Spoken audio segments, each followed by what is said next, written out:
नमस्कार दोस्तों, अर्जुन प्रसाद सिंह कवि यूट्यूब चैनल पे आपका स्वागत है। आज का विषय है अच्छे और बुरे कार्यों की अहमियत का आत्मसात कैसे किया जाए और क्यों हम किसी कार्य को करने के लिए प्रेरित होते हैं। इस वीडियो में हम जानेंगे कि अच्छा काम क्यों करें और बुरा काम क्यों न करें, बुरा काम क्यों करें और अच्छा काम क्यों न करें। तो चलिए अविलंब शुरू करते हैं इस वीडियो को और जानते हैं अच्छे और बुरे कार्यों की अहमियत क्या है। अहम बात यह है कि काम हमारी आवश्यकता है। जिस काम को आवश्यक समझते हैं शुरू हो जाते हैं। यह नहीं समझते कि हम जो कर रहे हैं उससे कोई अच्छा काम भी है और सबसे अच्छे काम की तो समझ ही नहीं है। सबसे अच्छे कार्यों की समझ अति विशेष और सर्वश्रेष्ठ की समझ है। सर्वश्रेष्ठ कोई विषय, वस्तु या व्यक्ति भी हो सकता है। जब सर्वश्रेष्ठ कोई व्यक्ति हो सकता है तो सबसे अच्छा काम क्यों नहीं हो सकता। और सबसे अच्छे और बुरे कार्यों की जानकारी तब होती है जब हम उसे तीन रूप में रूपांतरित करते हैं, यानी तीन जोन में हम बांटते हैं। इसके पहले वाले वीडियो में मैंने अच्छे कार्यों को तीन जोन में बांटा है और तब सबसे अच्छे कार्यों की बात समझ में आई है। और बुरे काम को भी तीन जोन में हम बांटेंगे, तीन रूप में रूपांतरित करेंगे, तब समझेंगे कि सबसे बुरा काम क्या है।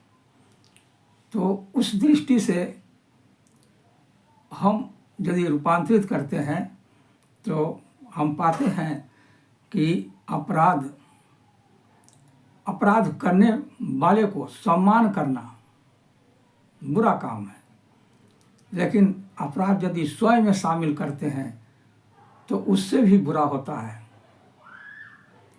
और सबसे बुरा को यदि समझना चाहेंगे तो जो अपराध में शामिल होना एवं तुष्टि दोष से आच्छादित होना है। और इससे आच्छादित होने का मतलब है कि हम सबसे बुरा काम कर रहे हैं।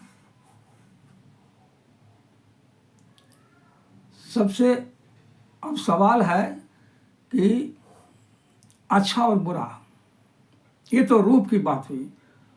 रूप को जानेंगे, रूपांतरित करेंगे तो सबसे अच्छे बुरे जो है हमारे सामने काम आएंगे, दिखाई देंगे।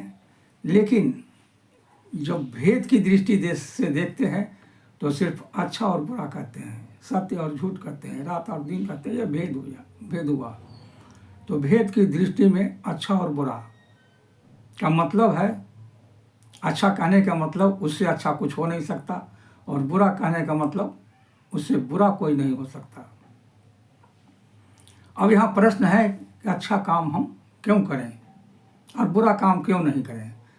तो इस मामले में हम समझ सकते हैं कि अच्छे काम से बहुत सारे फायदे हैं। खैर उतनी बात तो नहीं करनी, लेकिन जो खास फायदा, जो सबसे अधिक फायदेमंद है, वो है अच्छे कामों से सिर्फ और सिर्फ सबसे जो अच्छा काम है उससे सिर्फ और सिर्फ क्या होती है, दुआएं आती है। और दुआ इतना महत्वपूर्ण चीज़ है कि उसके बल पर कुछ भी असंभव नहीं। हम सुख का स्वामी हो सकते हैं, मृत्यु पर विजय पा सकते हैं, जीवन चक्र से छुटकारा पा सकते हैं, यानी कई या अनेकों किसी भी बीमारियों समस्याओं का समाधान इसमें मिल सकता है। और सबसे बड़ी बात है कि एक प्रश्न का और इसमें समाधान है।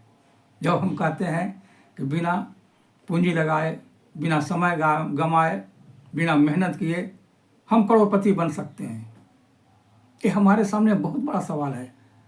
इस सवाल का जवाब देना भी बहुत कठिन है, लेकिन इसी से हमारा जवाब मिल जाता है। कार्य के अनुसार ही हमारा जन्म होता है। हम अच्छे संस्कारी घर में जन्म लेते हैं, सुखी संपन्न घर में जन्म लेते हैं, कोई भिखारी के घर में जन्म लेता है, कोई मजबूर असहाय लोगों के यहाँ जन्म लेता है। तो जन्म तो दोनों का हुआ, लेकिन ये इसका परिणाम कहाँ से आया? तो दुआ से। दुआ के बल पर ही हम जन्म लेते हैं अगली बार, जिसे हम पुनर्जन्म कर रहे हैं। तो इतनी सारी जो है इनमें खासियत है अच्छे कर्मों में, जिससे कोई चीज़ असंभव नहीं। अच्छे कर्म के बल पर हम भगवान का काम कर सकते हैं। इसीलिए अच्छा काम करना जरूरी है। इसीलिए हमको अच्छा काम करने की ज़रूरत है। और बुरा काम सीधे उसका विलोम शब्द है। तो बुरा काम क्या हो जाता है? सबसे जो बुरा काम करता है तो वो समझिए जिसके जो भिखारी है, जिसके घर में कुछ खाने को नहीं है, बचपन से ही अपाहिज होता है, जो नारायण सेवा संस्थान में सब है, तो सबसे बुरा काम किया है, इसीलिए उसकी यह स्थिति है। तो ये परिणाम मिलता है। पूरे जीवन नरकमय जीवन जीना पड़ता है।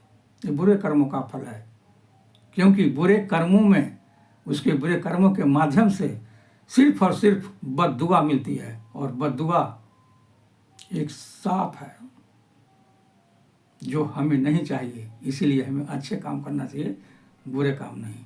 और बुरे काम हमको करना चाहिए, ये भी समझने की बात है। ये कलयुग की बात मैं कर रहा हूँ। कलयुग में ऐसा लगता है कि बुरा काम ही करना अच्छा है, अच्छा काम करने से कोई लाभ नहीं। क्योंकि बुरे काम जो करते हैं वो क्या होता है?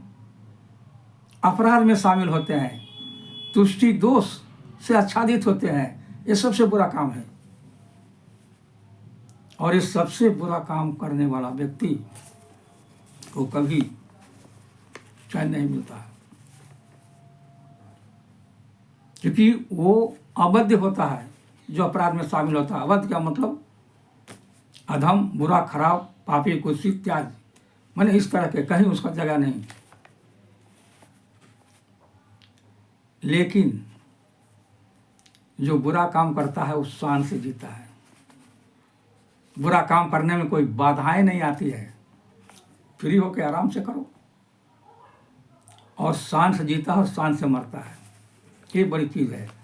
और जो सबसे अच्छा काम करेगा उसको रोज मरना पड़ेगा, रोज मरने की जरूरत है उसे। तो हमें लगता है, और उसको समाज स्वीकार भी नहीं करता है। समाज को पहचानता नहीं कि अच्छा काम करने वाला है।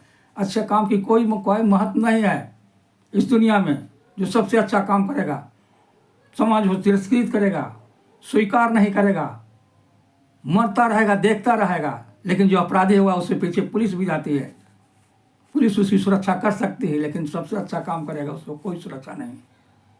इसलिए जीवन भर मरना पड़ता है, रोज मरना पड़ता है। इसलिए हम समझते हैं कि अच्छा कर्म करना बेकार है, नहीं करना चाहिए।